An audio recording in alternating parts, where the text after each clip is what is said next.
when you outgrow the role. Everyone still sees you in. There's something strange about growing older, not just the gray hairs or the slower steps, but the way people stop looking at you as someone who's still becoming. At some point, without really noticing, they begin to treat you like a finished story. Like your best days, your big changes, your deep awakenings are all behind you. And maybe you felt that too.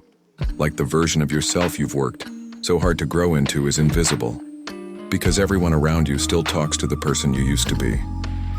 Maybe they still see the stern father you had to become to survive those years, or the quiet wife who kept the peace by saying nothing. Maybe they talk to the younger, more reckless version of you, judging you by the things you did when you didn't know any better, before life softened your edges. Or maybe they still treat you like the helper, the fixer, the one who's supposed to be strong and selfless no matter what. But they don't see how deeply you've changed. How life, with all its unexpected heartbreaks and gentle revelations, has reshaped you from the inside out. No one asks about the quiet things you've come to understand, or how your heart has learned to forgive in ways your younger self never could. No one notices that you listen more now, that you speak with more care, that you've unlearned so many of the defenses you used to carry like armor. And it's not because they're unkind, it's just that people have a hard time letting go of the version of you they've grown used to, the version that made sense to them. But here's what I know. Change doesn't stop just because you've gotten older. Growth doesn't have a deadline. And becoming a new version of yourself, even if no one else notices, is still one of the most sacred things you can do. Maybe you've outgrown who you were 5 years ago. Maybe you've outgrown who you were last week. Maybe you've outgrown the role they still see you in, but you're ready to step into who you are now, even if it means walking that path alone. If that resonates with you, then this story is for you. Because I've lived it too. And maybe, just maybe, you'll see your own reflection in mine. When I look back, I can see how early that role was assigned to me. Not by some formal ceremony or title, but through the quiet assumptions people made, and the way I started living up to them, even before I realized I had a choice. I was the reliable one, the steady one, the one who didn't complain, the one who showed up, paid the bills, fixed the leak, kept the house together when it was falling apart in every other way. I was the man who worked late, who didn't ask for help, who swallowed his feelings because there wasn't time to deal with them. It was never really said aloud, but I could feel it. The expectation that I be the rock, that I don't fall apart, that I be the one others leaned on, but never the one who needed leaning. And when I think about it now, I realize I wore that role like armor, not because it suited me, but because it protected me from the shame of not knowing what I was doing, from the guilt of failing people I loved, from the vulnerability of admitting that I was just as scared and confused as everyone else. I didn't choose to be the strong one. I just didn't see another option. And once that label sticks, once you become that version of yourself in everyone's eyes, it's hard to live anything else. You try, but they don't see it. You speak, but they only hear the voice they're used to. Eventually, you begin to believe it too, that maybe this is all you are, all you'll ever be. But people forget that a role is not a person, it's a performance, a set of habits and masks that helped us survive a certain season of life. And when that season ends, when the pain passes, or the kids grow up, or the house grows quiet, you begin to feel the edges of yourself again, the real self, the one that existed before the role swallowed you. Over time, life wore me down in ways that no one could see. Not in a tragic, dramatic way, just little things, small losses, a few close friends passing quietly in their sleep, a health scare that left me staring at the ceiling at 3 a.m., wondering what I'd still been avoiding. A letter from an old friend I never replied to because I didn't know what to say. I started slowing down, not just in my walking, but in my thinking. I stopped trying to prove anything. I stopped pretending I didn't feel things deeply. I cried at things I wouldn't have before. An old song, a photograph, a memory that snuck up on me in the middle of folding laundry. I started to notice beauty in silence. I prayed more. I forgave people I once swore I never would. I learned to sit with discomfort without fixing it. I started listening more than I talked, but no one seemed to notice.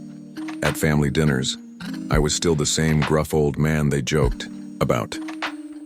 Still, Mr. Routine. Still, set in his ways.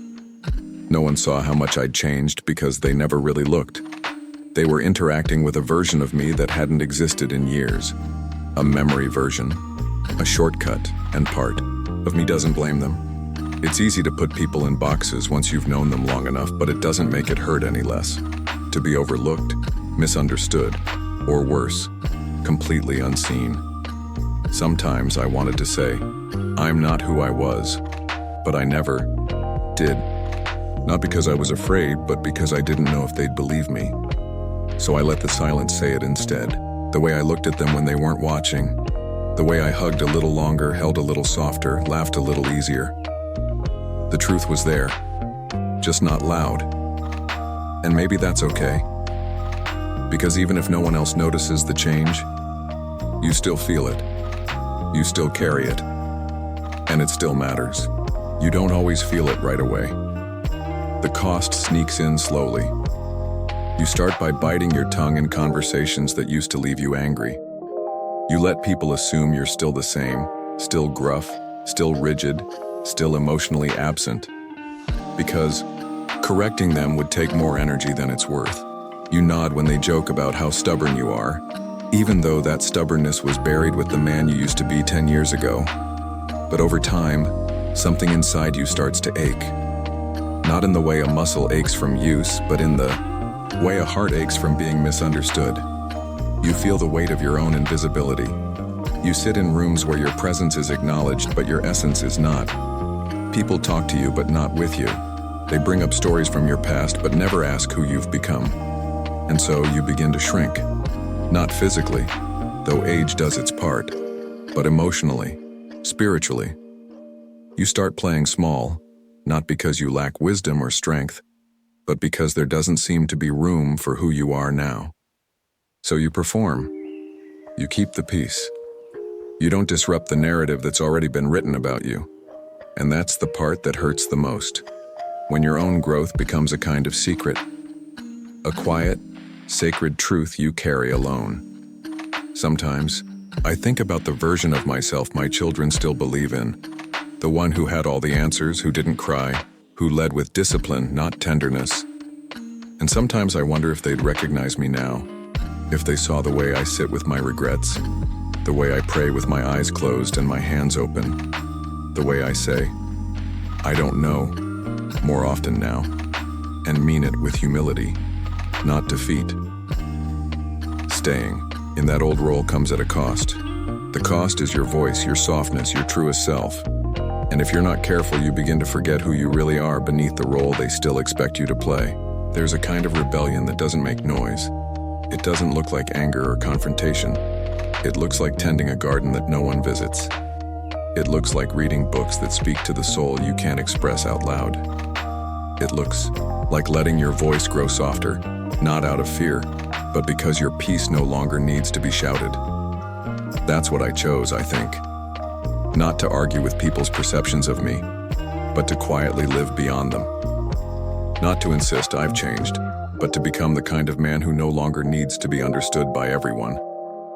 I let go of the need to prove anything. I stopped chasing explanations. I stopped trying to rewrite the stories others told about me. Instead, I began writing a story of my own, just not on paper, in my gestures, in the way I held the door for a stranger, in the way I left space in conversations, no longer needing to fill the silence. This too is a kind of resistance, a defiance against the idea that we are fixed, that we don't evolve. That change is only for the young. No, I've changed. I just didn't make a speech about it. And in some ways, that quiet change is more powerful, because it's not performative. It's not for show. It's rooted, lived, real. People still call me by the old names. They still refer to the man I used to be, but I no longer answer to him. Not because I'm ashamed of who he was, but because I've outgrown him. And that's the quiet victory, isn't it? Not needing anyone else's permission to grow. not needing applause for your transformation. Just waking up each day, choosing to live as who you are now, even if the world never catches up. It doesn't happen often, but when it does, it catches you off guard. For me, it was my granddaughter. She couldn't have been more than 10. We were sitting on the back porch, just the two of us, watching the wind move through the trees. I wasn't saying much. I've learned to let the silence do some of the talking. She looked at me and said, "You're not like the stories Mom tells." I asked her what she meant. She shrugged and said, "I thought you'd be grumpy, you're not." And just like that, someone saw me. Not the man I used to be, not the father who barked rules down the hallway, not the provider who came home late and kissed his wife without saying much. She saw me, this slower, softer version. The man who now asks more questions than he answers. The one who's learning how to be gentle, not just with others, but with himself. That moment stayed with me. Not because it was dramatic, but because it was honest. Pure. A child with no agenda had seen past the old narratives and noticed who I actually was. No assumptions, no projections, just presence.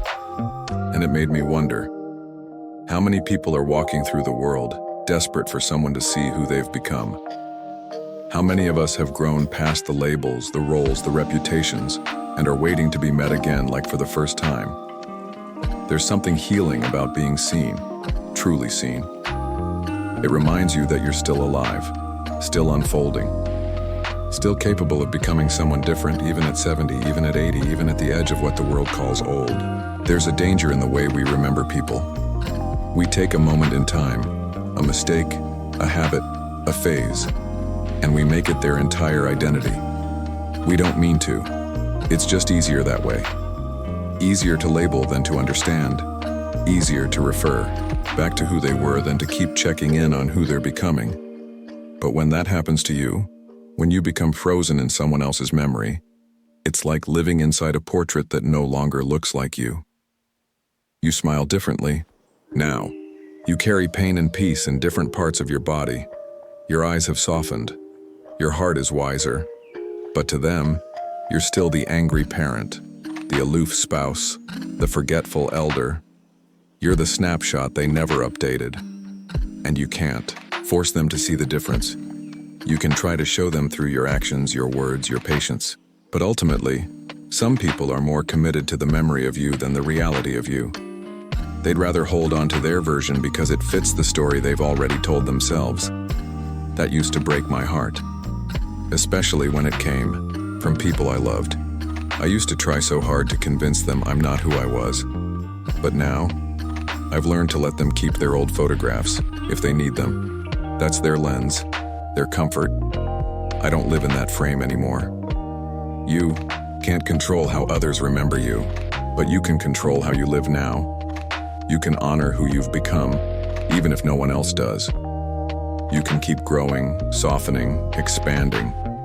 You can make peace with the fact that not everyone will take the time to see the real you. But you still get to be the real you. And sometimes that's the most courageous thing you'll ever do.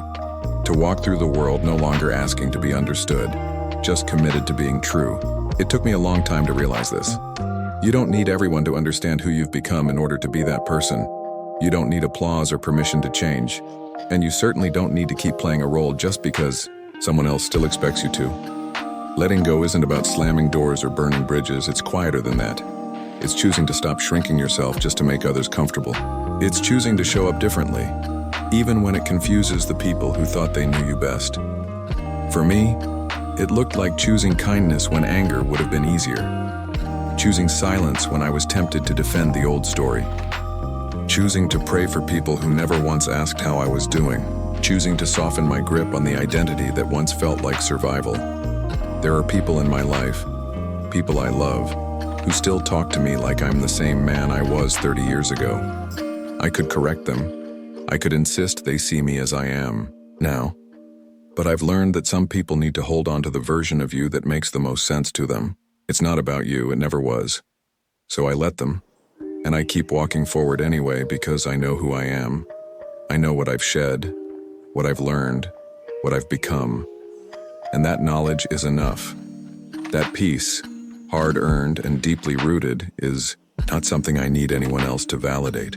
Growth is not always seen, but it is always felt. And even if they never adjust their view, I no longer need to adjust my life to match it. We talk a lot about forgiving others, but maybe the quietest kind of forgiveness is the one we offer ourselves. For all the years we lived small, for all the times we stayed in character when our soul was begging us to evolve. You're allowed to change.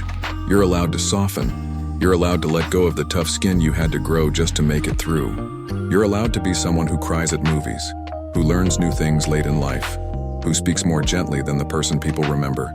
You're allowed to outgrow even the version of yourself that you once clung to like a shield, because you're not done becoming. Not yet. And if no one ever tells you this, I see you. Not for who you were, but for who you've become. Not for the roles you played, but for the truth you carry now. And it's beautiful. Not loud, not flashy, but full of quiet strength and a kind of wisdom the world desperately needs. So keep going, keep becoming. Even if the world keeps calling you back to the past, don't answer. That version of you did the best they could, but you've outgrown them now. You've earned the right to step into this next chapter with peace, with purpose, and with no apologies. This right here is who you are now. And that's more than enough.